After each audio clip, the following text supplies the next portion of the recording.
बिस्मिल्लाहिर्रहमानिर्रहीम। अस्सलाम वालेकुम जी स्टूडेंट्स। आज का हमारा चैप्टर नंबर 5 है जिसका नाम है linear equations and linear inequalities. Linear equations and inequalities मतलब कि लीनियर इक्वेशन और लीनियर इनइक्वालिटीज़ है। अब उसमें पहले डेफिनेशन पढ़ते हैं। डेफिनेशन क्या कहती है? An equation of the form A X plus B, an equation of the form A X plus B where a and b are constants, a does not equal 0 and x is a variable is called a linear equation। वो कह रहे कि एक ऐसी equation जो इस तरह की हो कि a x plus B equal 0 की फॉर्म में हो, इस तरह की इक्वेशन जो एक वेरिएबल भी हो, x एक वेरिएबल है, ठीक है, और a एक कोएफिशिएंट्स है और b एक कांस्टेंट नंबर्स है।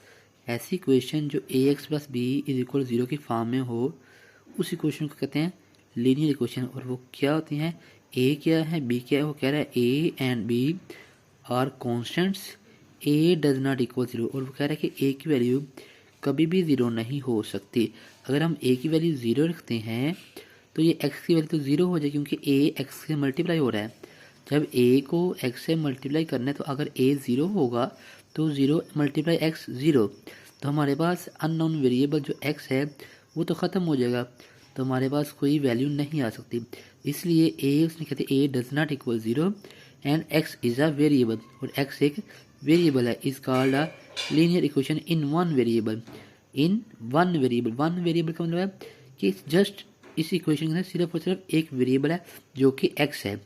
और लीनियर कैसे है? लीनियर का मतलब ये होता है जिसमें वेरिएबल की पावर 1 हो, और लिखा हुआ है in linear equation the highest power of the variable is always 1। के लीनियर इक्वेशन के अंदर जो कि आपके पास वेरिएबल होगा उसकी जो हाईएस्ट पावर होगी वो हमेशा 1 होगी। अब यहाँ पर देखें 5.1 के अंदर वो कह रहा है solving a linear equation in one variable, कि हम एक लीनियर इक्वेशन को जो कि वन वेरिएबल फॉर्म में, यानी कि ए एक्स प्लस बी कि एक वेरिएबल की फॉर्म में होगी, उसको हम सॉल्व करें। और वो सॉल्व करने का तरीका कह रहा है solving a linear equation in one variable means finding the value of the variable. अब जब हम लीनियर इक्वेशन को सॉल्व कर रहे होंगे तो हम क्या फाइंड कर रहे होंगे? वेरिएबल। और वेरिएबल क्या होगा हमारे पास? एक्स, ठीक है that makes the equation true, जो कि इक्वेशन को ट्रू करेगा, सही करेगा। जब हम एक्स की वैल्यू फाइंड करेंगे तभी हमारे पास इक्वेशन ट्रू होगी। तो सॉल्व द इक्वेशन, अब इक्वेशन को सॉल्व कर रहे हैं। The goal is to isolate the variable on one side of the equation and determine its value. अब वो कह रहा है कि जब हम इक्वेशन को सॉल्व कर रहे हैं तो हमारा मेन मकसद है कि आइसोलेट का मतलब होता है कि एक्स वाली वैल्यू एक साइड पे और जो विदाउट वैल्यू एक्स के है उसको एक साइड पे रखें, यानी कि कांस्टेंट टर्म्स एक साइड पे ले जाएं और एक्स वाली वेरिएबल फॉर्म जो नंबर्स हैं उनको एक साइड पे कर लें। तो वो कह रहा है कि the goal is to isolate the variable on one side of the equation and determine its value, और उसकी वैल्यू फाइंड, एक्स की वैल्यू को एक साइड पे ले जाइए और उसकी वैल्यू फाइंड कीजिए। अब कुछ स्टेप्स हैं लीनियर इक्वेशन को सॉल्व करने के इन वन वेरिएबल फॉर्म। अब क्या कहता है? Simplify both sides if necessary, अगर ज़रूरत हो तो सिंप्लीफाई कीजिए बोथ साइड, दोनों साइड्स को। कैसे? Combine like terms on each side of the equation. अब वो कह रहे हैं कंबाइंस कीजिए एक जैसी टर्म्स को each side of the equation के, जो कि आपके पास इक्वेशन बनी होगी उसमें एक कुछ जो एक्चुअल वैल्यूज होंगी उनको एक साइड पे ले जाइएगा और बाकी वैल्यूज को एक साइड पे ले जाइएगा। अब दूसरे स्टेप में सिंप्लीफाई एक्सप्रेशन, अब उसको सिंप्लीफाई करें इंक्लूडिंग डिस्ट्रीब्यूशन, यानी कि डिस्ट्रीब्यूट करके, एनी मल्टीप्लिकेशन मल्टीप्लाई करके, ओवर पैरेंथेसिस के अंदर, पैरेंथेसिस का मतलब ब्रैकेट्स, अगर कोई वैल्यू आपके पास ब्रैकेट्स के अंदर दी गई है तो आप उसको सिंप्लीफाई करके भी वन वेरिएबल की वैल्यू फाइंड करेंगे। अब आइसोलेट ने एक्सप्लेन भी किया है, आइसोलेट द वेरिएबल टर्म, के आइसोलेट कीजिए एक्स वाली वैल्यू को, वेरिएबल मतलब एक्स वाली वैल्यू वाई वाली वैल्यू जो अननोन वेरिएबल्स होते हैं उन वैल्यू को अलग कीजिए। Move all terms containing the variable, यानी कि एक्स वाली वैल्यूज को मूव कीजिए, यानी कि दूसरी तरफ ले जाइए, to one side of the equation, equation के एक साइड पे ले जाइए, and all constant terms numbers to the other side, और कांस्टेंट नंबर को दूसरी साइड पे ले जाइए। इस तरह से आपने इक्वेशन को सॉल्व करना है कि एक्स वाली वैल्यू को, उसने कहा था वेरिएबल टू वन साइड, कि एक्स वाली वैल्यू को एक साइड पे लीजिए और जो कांस्टेंट नंबर्स हैं यानी कि कांस्टेंट टर्म्स, इसको एक साइड पे ले जाइए और जो लिखा हुआ है variable to one side of the equation के वेरिएबल को दूसरी साइड पे ले जाइए। अब नेक्स्ट देखिएगा क्या कह रहा है, सॉल्व फॉर द वेरिएबल। अब वंस एक दफ़ा the variable term is isolated, जब वेरिएबल टर्म को एक साइड पे ले जाएंगे, आइसोलेट का मतलब एक साइड पे ले जाना वेरिएबल्स को और कांस्टेंट को दूसरी साइड पे ले जाना। जब once the variable term is isolated solve for the variable by dividing करके आप वेरिएबल को फाइंड कीजिए, सॉल्व कीजिए और मल्टीप्लाई करके both side of the equation, दोनों इक्वेशन के दोनों साइड पे मल्टीप्लाई या डिवाइड करके वेरिएबल को सॉल्व करिए, वेरिएबल फाइंड कीजिए bye the coefficient of the variable के साथ जो कोएफिशिएंट होगा, जैसा कि मैं बताया था कि हमारे पास ये x है, x के साथ जो a लिखा हुआ है इसको हम कोएफिशिएंट कहते हैं। तो वो कह रहा है कि जो भी वेरिएबल होगा उसके साथ जो भी कोएफिशिएंट लिखा है उसको मल्टीप्लाई या डिवाइड करके उसको हम ख़त्म करेंगे और x की वैल्यू फाइंड करेंगे। इसमें ये चीज़ बताई गई हुई है। अब उसने बोला कि जब आपके पास आंसर आ जाएगा तो वो कहता है चेक योर सोल्यूशन, जो आपके पास वेरिएबल होगा x या y की फॉर्म में जो भी आंसर आपके पास है, लाइक x की वैल्यू कोई आ गई है 3, x इज इक्वल टू 3। अब आपने क्या करना है, x की वैल्यू को जो आपके पास इक्वेशन दी गई होगी लीनियर इक्वेशन, उसके अंदर आपने x की वैल्यू अप्लाई करनी है। लेफ्ट हैंड साइड में या राइट हैंड साइड में जहाँ भी x लिखा होगा तो आपके पास देखेंगे कि लेफ्ट और राइट का आंसर सेम आएगा। जब आपके पास आंसर सेम आएगा तो मतलब आपका सोल्यूशन ठीक है। अब एक एग्जांपल देखते हैं, फिर उसके बाद मैं क्वेश्चन की तरफ बढ़ता हूँ। Example number 1, solve the following equation and represent their solution on real line. Real line का आपको पता होना चाहिए क्योंकि चैप्टर नंबर 1 के अंदर क्वेश्चन एक्सरसाइज 1.1 क्वेश्चन नंबर 2 के अंदर रियल लाइन या नंबर लाइन उसी को कहते हैं। रियल लाइन भी वही होती है और नंबर लाइन भी वही होती है। अब ये क्वेश्चन दी गई है 3x - 5 इक्वल्स ये, और सबसे पहले हमने ये देखना क्या ये लीनियर इक्वेशन है जी। कैसे, ये हमारे पास जो वेरिएबल है इसकी हाईएस्ट पावर 1 है, तो जब हाईएस्ट पावर 1 हुई तो वो लीनियर इक्वेशन हो चुका है। सो अब हमें वेरिएबल की वैल्यू फाइंड सॉल्व, जब लीनियर इक्वेशन जो सॉल्व करना है तो मतलब हमने वेरिएबल की वैल्यू फाइंड करनी है। अब इस क्वेश्चन को सॉल्व कर रहे हैं हम, सोल्यूशन 3x - 5 = 7, तो मतलब हमने वेरिएबल की वैल्यू फाइंड करनी है इस लीनियर इक्वेशन को सॉल्व करते हुए। तो 3x - 5 = 7 है। तो अब देखिएगा हमने एक लफ्ज़ पढ़ा था आइसोलेट के क्या मतलब है कि वेरिएबल्स को एक साइड पे और कांस्टेंट को एक साइड पे करना है। तो वो किस तरह से करेंगे, आप दो मेथड होते हैं। ये इक्वालिटी के साइड में आप एक चीज़ को उठा के दूसरी साइड पे ले जाइए, मैं आपको सॉल्व करके बता देता हूँ कि इस तरह में आप कर सकते हैं। 3x - 5 = 7 है तो आप इसको डायरेक्टली 3x = 7 + 5 इस तरह भी कर सकते हैं, ये भी मेथड चल जाता है इक्वालिटी के साइन के अंदर। अब उसने सॉल्व किया हुआ है 3x - 5 है तो आपने -5 ख़त्म करना, तो दोनों तरफ +5 ऐड, इधर भी +5 ऐड किया है, इधर भी +5 कर दिया है। जब ये -5 +5 से कट जाएगा 3x आ जाएगा। अब जो भी हम काम करते हैं खुद से हम इक्वालिटी के साइन में दोनों तरफ ऐड भी करते हैं, दोनों तरफ अगर एक साइड पे करते हैं तो ऐड भी करना है, सब्ट्रैक्ट भी करना है। अब ये देखिए 3x - 5 + 5 कट गए तो इक्वल आ गया 3x, 7 + 5 12, तो यहाँ भी देखिए 7 + 5 12 हो जाता है और 3x जाता है, यानी कि 3x = 12।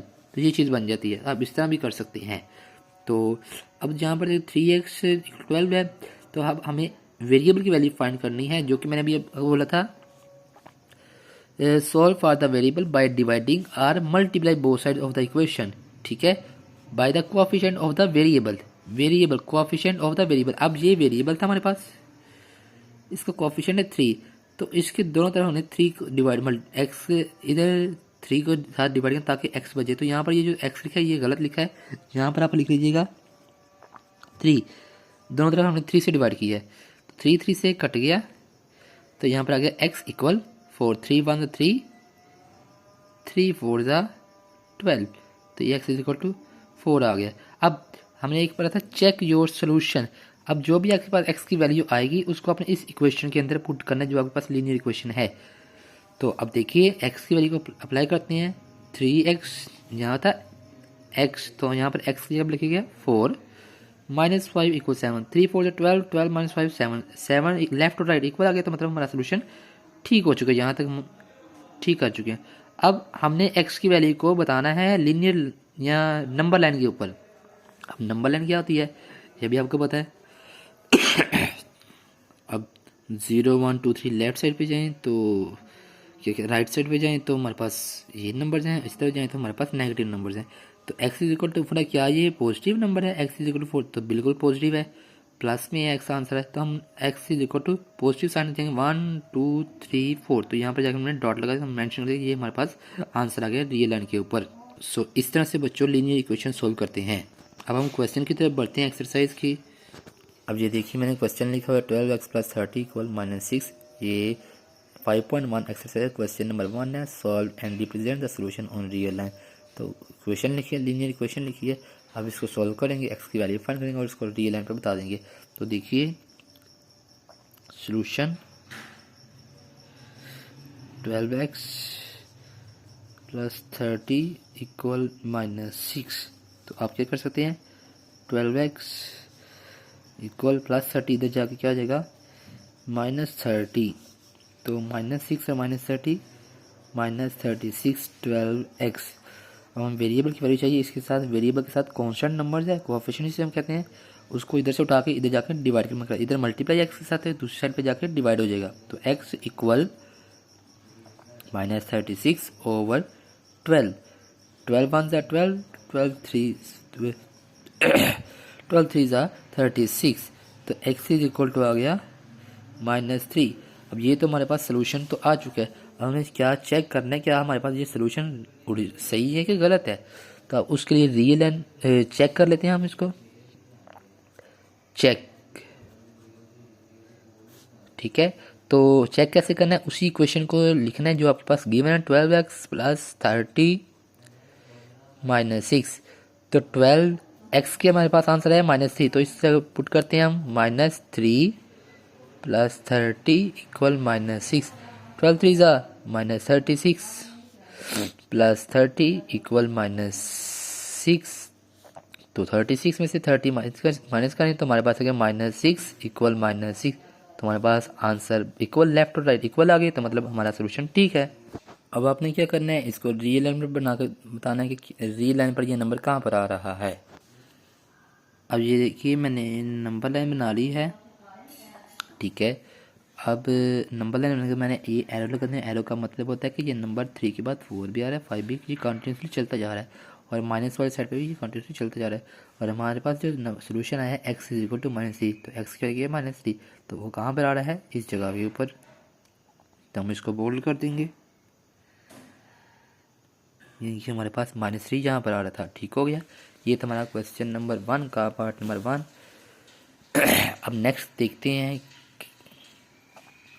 तो यहाँ पर देखें मैंने क्वेश्चन नंबर 1 का पार्ट नंबर 2 लिख दिया है। यहाँ भी मैंने वेरिएबल की वैल्यू फाइंड करनी है, तो किस तरह सॉल्व करेंगे, ये जो कॉन्स्टेंट नंबर है इसको उठा के दूसरे पे ले जाएंगे, x/3 इक्वल -12 -6, प्लस था इधर जाके माइनस हो गया, तो -12 और -6 कितने होते हैं -18। जब दोनों टर्म्स माइनस वाली होंगी तो दोनों ऐड होंगे, साइन बड़ी टर्म का लग जाएगा -18, तो x/3। अब ये 3 इधर डिवाइड है, इस तरफ जाके आ जाएगा मल्टीप्लाई, तो x इक्वल -18 × 3। ठीक हो गया, तो अब 18 को 3 से मल्टीप्लाई तो क्या आता है -54। ठीक हो गया, ये हमारे पास सोल्यूशन आ गया x का। अब हमने इसको चेक करना है, तो चेक कर लेते हैं इसको, चेक। ठीक हो गया, तो x हमारे पास है, x की जगह पे हम लिखेंगे -54/3 + 6 इक्वल -12। तो अब हम देखते हैं, तो 3 1 ज़ा 3, 3 18 ज़ा 54, तो -18 + 6 इक्वल -12। देखिए ये एक्स की जगह पे मैंने वैल्यू पुट की, हमारे पास था x/3, तो x हमारे पास था -54, तो इस x की जगह मैंने लिखा 54 और डिवाइड में 3, 3 1 ज़ा 3 और 3 18 ज़ा 54, 3 1 ज़ा 3, 3 18 ज़ा 54, तो -18 आ गया है प्लस 6 इज इक्वल टू -12। तो 18 में से 6 माइनस करें तो क्या आंसर आता है -12 इक्वल, और ये -12, तो मतलब हमारे पास यहाँ तक सोल्यूशन ठीक हो चुका है। अब हमें इसको रियल नंबर बनाना है। अब ये देखिए मैंने रियल नंबर बना ली है, हमारे पास था x इज इक्वल टू -54। तो देखिए इस रियल लाइन का मैंने लिखा 0 से 10 20 एंड एरो का निशान लगा, तो इसका मतलब 100 आना है। तो इस तरफ माइनस की तरफ जाए तो -10 20 30 -40 -50 -60, ठीक है। और हमें हमारे पास था x इक्वल -54, तो -54 कहाँ पे आएगा 50 और 60 के दरमियान। तो अब हम क्या करते हैं इसके अंदर देखते हैं 1 2 3 4 5 6 7 8 9 एंड 10। तो हम फॉरवर्ड डिजिट पर जाकर एरो का निशान बताते हैं 1 2 3 4, तो यहाँ पर हम कह देंगे -54 हमारा सोल्यूशन आ चुका है रियल लाइन के ऊपर। ठीक हो गया, समझ लगी बच्चों।